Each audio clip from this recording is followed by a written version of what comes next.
Okay, so the last one was the deck that I played a lot. Now we're getting into the decks that I play basically anytime that we play Commander, if I can. So, Yuriko, I've been really enjoying this deck. I would argue that it's probably my favorite deck, although I love Duretti as well, obviously. Just jump into it. So, mana base is sketchier than it should be, just as my collection's a little all over the place, but it's pretty easy to optimize if you just pour more fetches in. Command Tower, Path, Vista, a couple of fetches, 2, 3, you could probably put like 5 fetches in there, 6, whatever. Watery Grave, and here are the fetchables, 3 fetchables that are duals. And then Morphic Pool for multi, Filter Land, Pain Land, Check Land. I don't know what this type of land is called, shittier Check Land, I guess. Creeping Tar Pit is unblockable, so that's good for Ninjutsu, Temple. Choked Estuary and Dark Slick Shores probably come out. Like, I don't really need that much fixing, and sometimes these come in tapped, which is not ideal, but, in here for the fixing for now. Urborg, because, like, you don't want too many basic swamps, but truth be told, there is a fair amount of intense black in here. Castle Vantress, Mystic Sanctuary, Seed of Synod, Vault, because I have Trinket Mage, Field of Ruin, just because, like, I think you should always have at least one land hate card in every deck if you can afford it. Riptide Lab, because I have a wizard package. Reliquary Tower, because card advantage, and then basic lands. This deck is really light on lands. I think I'm running like 31, 32 lands. It's also pretty light on mana ramp because it's very color intensive. I think I just put in one more rock. So we have Soul Ring, Signet, Talisman. No, that's it. I think I have in Feather the Commander Signet, and I don't know how expensive it is. Basically, every deck should have it, especially if it's not monocolored. So I would put it in here. And then moving on to, like, I guess ninjutsu enablers. So this is technically a ninja. That's a ninja. And then, like, okay. So a lot of more casual Yuriko decks will basically want, like, as many flying men as possible. And that is one way to build the deck, especially if you're going very aggressive. You've maxed out on ninjutsu creatures themselves. I have not done that, and I only have 2 ways to turn my whole board into ninjas, whereas most casual Yuriko decks have like 4 to 5. So our ninjutsu enablers, our little dudes, all need to be high impact to make the cut of this list because, spoiler alert, I mean, you guys have played against this list. It's changed a little bit since I've moved, but it's still basically like a combo tempo deck. So I like this list. There's a lot of different ways to win. So Sage, extremely useful. One theme of this deck for Yuriko's purposes is sifting the top of your deck for triggers, but also because you want to assemble combo pieces and fix your mana. So Sage, Overwhelmed Apprentice, Scries, and is a wizard. Sage is also a wizard. Seer is a wizard, and it scries. Storm Tamer is a wizard, and it protects the board. All of these things fly, except for Sage. Wingcrafter is a wizard, and it gives flying. Sage Owl, got this signed by Mark Poole, and it's an artist proof, so that's pretty cool. And it flies and fixes. Augury Owl flies and scries, so, if it flies and scries, it's probably in Yuriko. Best card in Magic the Gathering, tied with Goblin Welder. Tetsuko is a great way to give your board evasion. Maybe I'll put in the enchantment that gives everything like Skulk. I think it's the mechanic. Gilded Drake. Now we're getting into like just general utility. So Drake, Snapcaster Mage. These are all still wizards, by the way. Spellseeker. This is a new card. I wish this was a wizard because looping this would be fucking great. This is fucking great, this card. Like, you can ninjutsu tokens, if you were wondering. Otherwise, you're just using it like Phyrexian Rager to just draw a card when it comes in. And then it's a Grave Hate on a stick. And being on a stick is super important in black as it's pretty easy to loop and it's easy to bounce in blue. Trinks. Archaeomancer. Metamorph. Clever. You don't really have to play this card. It's like, I have a foil and it's really fun in multiplayer. It keeps the games a little bit different each time.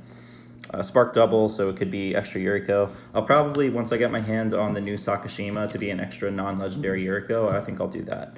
Sower of Temptation, again, like, don't super need it, but it's a wizard, and clearing the way is nice, and, someone invests into an Eldrazi, like, I'm happy to yoink it and then protect my Sower. Venser, just useful to deal with anything. Sakashima student, getting into some of the ninjas. It's a clone, it's a ninja, like what more can you ask for? Fallen Shinobi, if you're not gonna play many ninjas, I would still recommend playing this. It's come out over the years, but it's always just so fucking impactful. So also, you know, a little bit of element of keeping the game different each time. Higure tutors any ninja, including those little change lanes. And then once we turn our whole creatures we own into ninjas, like with Conspiracy or something, Arcane Adaptation, then once it clicks, all the creatures in your deck are tutorable. So that's extremely useful because our combos are creature-oriented. Ink Eyes, this just came back in. Just like I always like playing these more fun big ninjas when you don't know what's going to be at the table, just to keep the games fresh and interesting. So Adaptation changes everything into a ninja, tons of triggers, but also with Higure tutoring everything.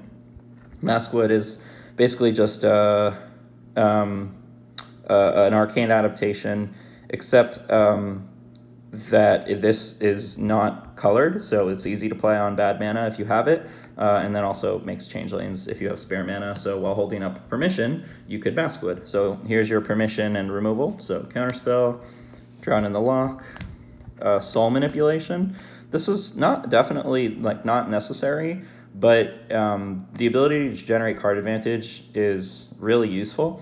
A lot of our important cards in the deck are creatures. And then like you want to be able to keep the board clear, so to have a essence removal on a stick is like not bad, or remove soul, whatever the fuck it's called. Murderous Cut, so we do need delve. Like I can't find a treasure cruise anywhere. I guess I just don't own one, but I would probably like take something out for cruise just for more delve. So Murderous Cut fits that bill. Far and Away, fused, very useful. It's a 5-drop since it's, you know, when you find it with Yuriko, so that's cool. Rift because we're playing Commander and blue. Slaughter Pact, so you generate card advantage pretty easily, so you do want cards that use cards from your hand, unless you have Reliquary Tower. Snuff Out, same thing. Commit to Memory. This is just like a generically good card. It could generate card advantage. It deals with just like any troublesome non-land permanent, and also is part of a combo. Mystic Confluence, just put this back in the deck. If I had a Cryptic command, I'd probably find room for Cryptic in this deck as well. But yeah, like we're pretty heavy on permission. This is not just like a beat 'em up ninja aggro deck. Connive Concoct, this is a 9-drop to be found off of Yuriko, and otherwise can steal like CEDH commanders, can reanimate things like Higure and Ink Eyes. So it only concocts out of your graveyard, but also Surveilling is just useful in this deck, generally speaking. So then we have Force of Negation, Misdirection, Force of Will, and that's a fair amount of permission, as you can tell. Then moving on to some of the tutors, we have Mystical. It's pretty important to top with Yuriko. Scheme and Symmetry, I will touch on this later, very useful card. I know everyone gets to use it, but they sort of don't. Demonic Tutor, Diabolic Intent is just a sack Demonic Tutor. Limdol's Vault, you could pause and read, essentially just pay 1, rearrange the top 5, and then repeat. You could bottom them if you don't like those 5. Then some fixing, so we have Brainstorm, Preordain, Ponder, Seaman Visions, Thought Scour, because there's like a small amount of using the graveyard to our advantage. Discovery, Dispersal is a 7-drop, and Dispersal is actually pretty useful on the back half as well. Impulse, Forbidden Alchemy. Keep in mind, like most of these are instants, so it's useful for Snapcaster and holding up permission at the same time. Factor Fiction, Mystical Teachings. Teachings is really useful. It could get you like Force of Will. It can get you Cyclonic Rift. It's also activatable out of grave. A lot of people forget that, so it's a good pitch. It's a good mill. Dig Through Time. It can get you Dig Through Time as well. Then just the one, like Let Me Get Through. Well, actually, there's 2 technically, but this one has Rebound, which is why we're playing it instead of like Infiltrate or Slip Through Space or anything like that. Like just the Rebound is very useful. Then Trickery Charm. This card does everything the deck wants to do, and it's just a really beautiful foil. So something can get flying, so it's a jump. Something becomes the type of my choosing, aka Ninja, or it's a Sage of Epicure on an instant. So it's all 3 modes are hyper relevant in this deck, and I really couldn't think of a better deck to fit this card in. Then I guess this is like miscellaneous. So Bribery keeps the games different, keeps them interesting. Time Warp, I don't have many take an extra turn effects, but pack this while at SIDS, so that was cool. And it's Time Warp, like it's a classic. Mastery is easier to pull off Time Warp, and we have Mystic Sanctuary, so we do have the ability to top our Time Warp effects, and specifically topping this one is better than Time Warp. Then, speaking of top, we have top.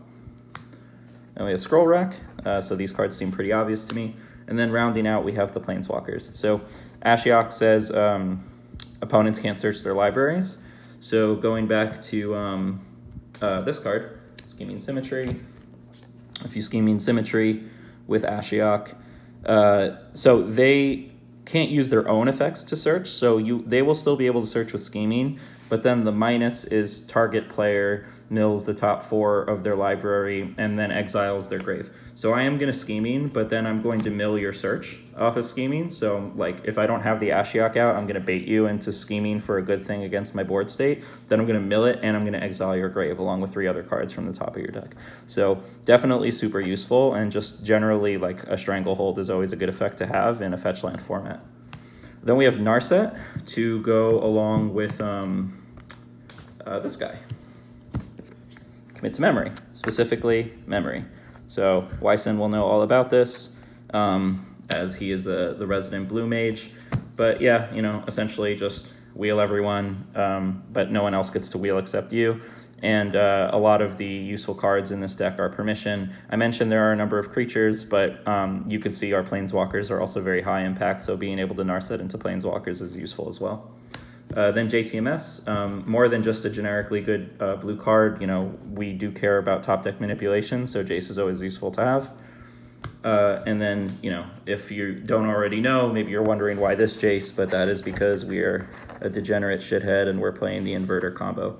So if we're not killing them with Ninjutsu, we are using Delve to set up a grave to set up the Inverter combo.